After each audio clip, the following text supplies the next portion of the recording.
Depuis leur création comme État moderne, l'Iran et le Pakistan entretiennent une relation aussi complexe que fluctuante. Séparés par une frontière de plus de 900 km, ces deux pays musulmans ont des intérêts géopolitiques parfois convergents, mais aussi de profondes divergences stratégiques et idéologiques. Avant de commencer cette vidéo, n'oubliez pas de faire un like et un commentaire, car cela nous donne beaucoup de force pour continuer à partager de contenus bénéfiques et je vous invite à vous abonner à notre chaîne et d'activer la cloche de notification pour rester informé de nos prochaines publications sur la géopolitique et l'actualité internationale. Merci et bonne vidéo. Historiquement, les relations ont été marquées par une alternance de coopération prudente et de tensions sourdes. Dans les années 1970, l'Iran du Shah soutenait militairement le Pakistan, notamment pendant ses conflits avec l'Inde. Mais après la révolution islamique de 1979, les équilibres ont changé. Tandis que l'Iran devenait une théocratie chiite, le Pakistan, à majorité sunnite, se rapprochait de l'Arabie saoudite.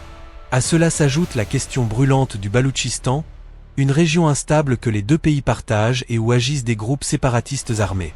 Ces tensions frontalières, couplées à des rivalités régionales, ont souvent conduit à des incidents diplomatiques et militaires. Dans ce contexte fragile, les deux nations semblent aujourd'hui vouloir réinitialiser leurs relations, en mettant en avant la nécessité d'une meilleure gestion des conflits et d'une coopération accrue. Les récents incidents frontaliers. Au début de l'année 2024, une série d'événements alarmants a ravivé les tensions entre l'Iran et le Pakistan. L'armée iranienne a mené une frappe contre ce qu'elle a présenté comme des camps de groupes séparatistes baloutches, situés du côté pakistanais de la frontière.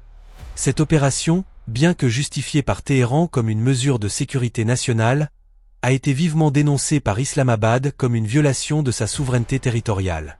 En réponse, le Pakistan a lancé ses propres frappes ciblées contre ce qu'il considère être des positions terroristes dans la province iranienne du Sistan et Baloutchistan.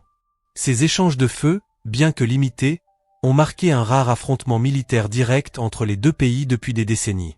Les populations civiles, de part et d'autre de la frontière, vivent dans la peur constante.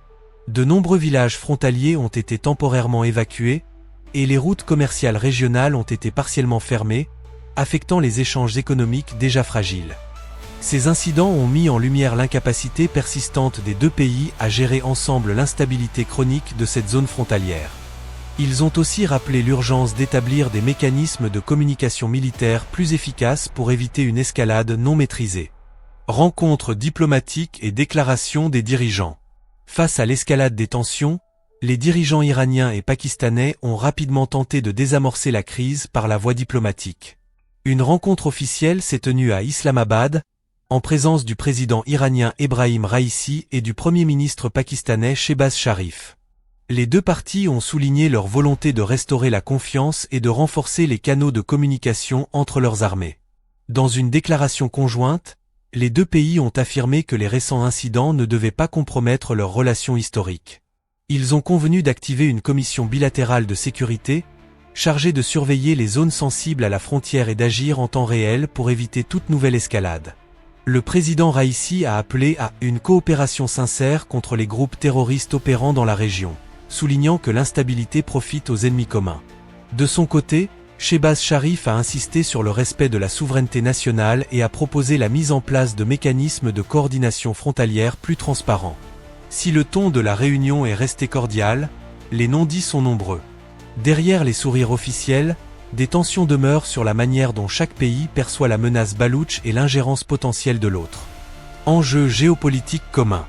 Malgré leurs différends, l'Iran et le Pakistan partagent plusieurs enjeux géopolitiques majeurs qui les obligent à collaborer, même à contre-cœur. Le premier d'entre eux est l'instabilité chronique de l'Afghanistan, leur voisin commun. Depuis le retour des talibans au pouvoir, les flux de réfugiés, le trafic de drogue et la résurgence de groupes djihadistes comme Daesh Khorasan menacent directement la sécurité régionale.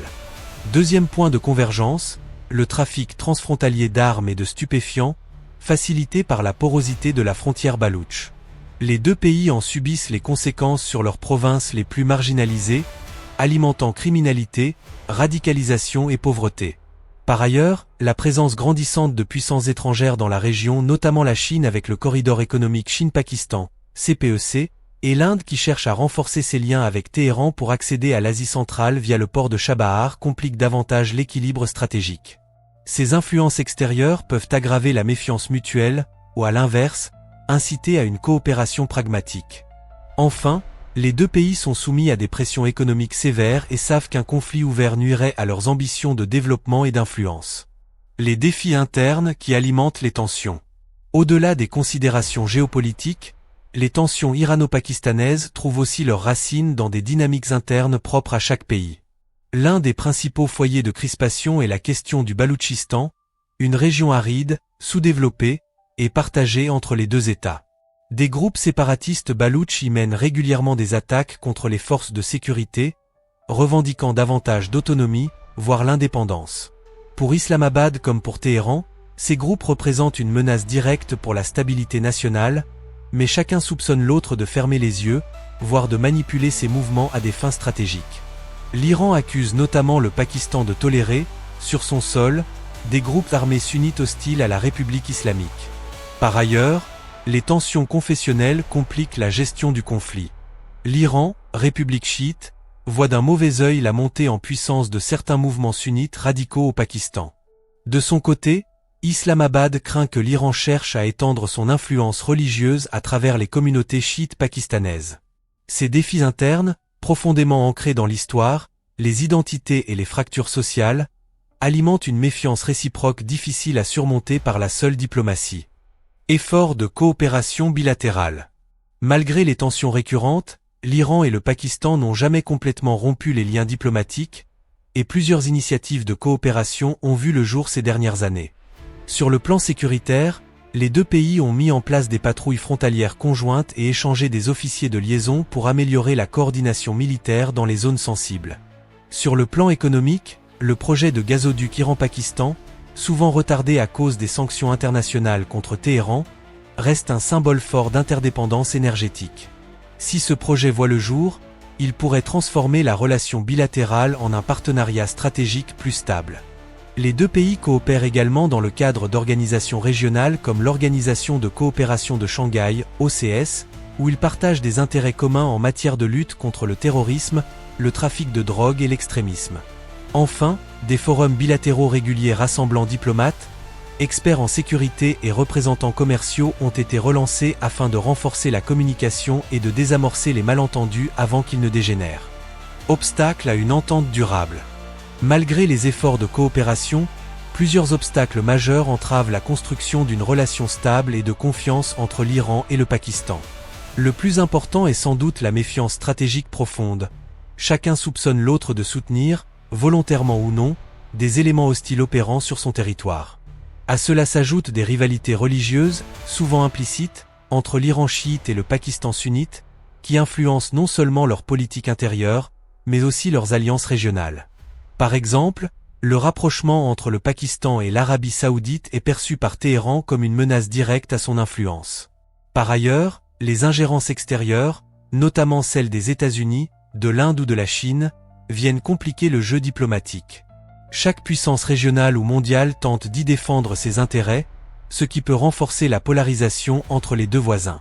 Enfin, l'absence d'un mécanisme de résolution des conflits robuste rend toute crise susceptible de dégénérer rapidement. Sans une volonté politique forte et des garanties mutuelles, les avancées diplomatiques risquent de rester superficielles. Conclusion et perspectives régionales. Alors que les projecteurs de l'actualité mondiale sont souvent braqués sur d'autres zones de tension, la relation entre l'Iran et le Pakistan représente un enjeu stratégique sous-estimé, mais crucial pour la stabilité de l'Asie de l'Ouest et du sous-continent indien.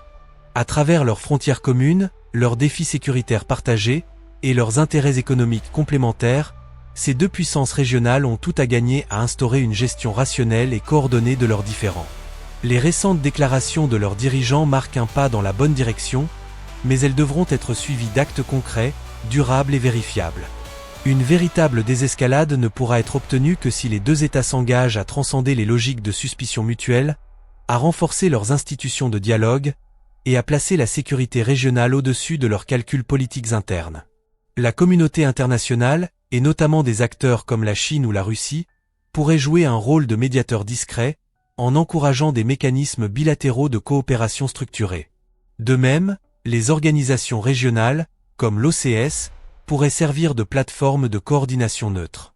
À terme, une meilleure entente Iran-Pakistan pourrait devenir un modèle de résilience diplomatique dans une région fragmentée et ouvrir la voie à des projets communs de développement, de sécurité et d'intégration régionale.